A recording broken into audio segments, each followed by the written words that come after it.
Nominatsiyalar. Mumkin ichida apelsiya bersak bo'ladimi?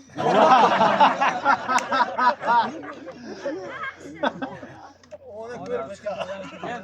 Navruz Kubogi musobaqasida munosib qatnashib, jamoasini shu o'rinlarga olib kelgani uchun hamma ovoz berish yo'li orqali eng yaxshi himoyachi Ishmirzayev Shahzoda 50 ming so'm pul mukofoti faxriyorlik bilan. Shahzodda bonusi ham bor ekan. Tabriklaymiz, bardavom bo'lsin. Prezidentlikka chiqdi bo'lsin. Navruz Kubogi musobaqasida munosib qatnashib, barcha o'yinlar davomida jamoasini oldinga boshlab, eng yaxshi o'yinchi nominatsiyasini 1994-yillardan Tursunov Iftikhor aka taqdirlanadi.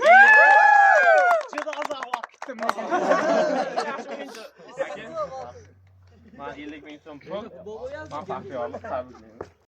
Ona qo'shmayman o'jarang.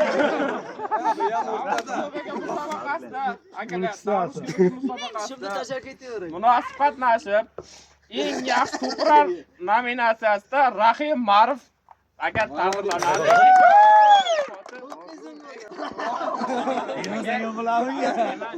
Eng yaxshi to'plar, chiroyli gollar, hammasi faxriyorlik. Bardavom bo'lsin.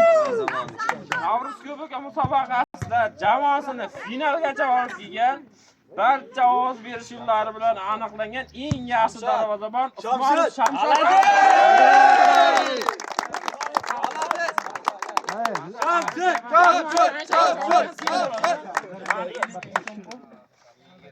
Akalar mana Suriya rozi bo'lib, eng yaxshi mana yana 50 ming so'm pul mukofoti berdi. Bitta narsa bor, yana shu masalan o'rin olmadi, lekin shu mana 40 yoshdan katta bo'lib, shu bolalar qatori, hamma qatori teng o'ynagan shu akalarga bitta qarsak chala.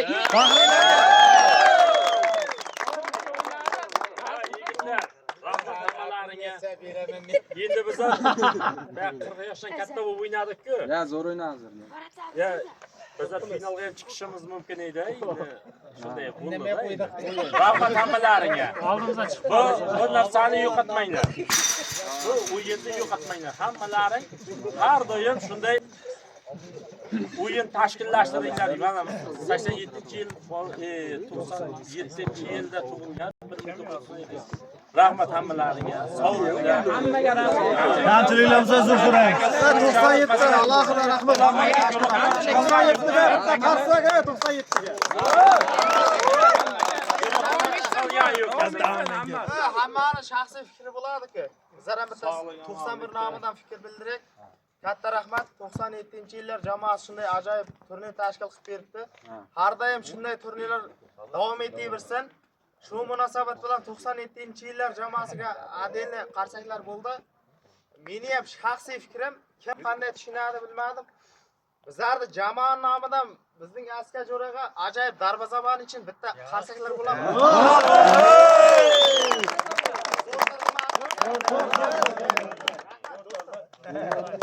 Endi bundan keyin yillar o'rtasida mana shunday o'yinlar davom etaversin.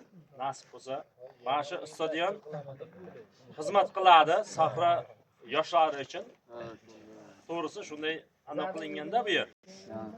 Sahra yoshlari qachonki futbol uyushtiramiz desa, shu stadion har doim ochiq. Kerak bo'lsa borka to'plar bilan ham ta'minlab berilamiz. Keyingi yilga 20 yillik qilamiz, xudo xolasa. Bizlar niyat qilib yuribmiz 2 yildan beri. Xudo xolasa keyingi yilga bizlar 20 yillik bilan shuni bizlar tashkil qilib beramiz. Nasib bo'lsa hammamiz Rahmat. Hammaga rahmat. Sog' bo'linglar. Yaxshi inshaalloh. Do'stona o'ynangizlar. 9-maktabdan chiqqan yoshlar hech qachon kam bo'lmasin.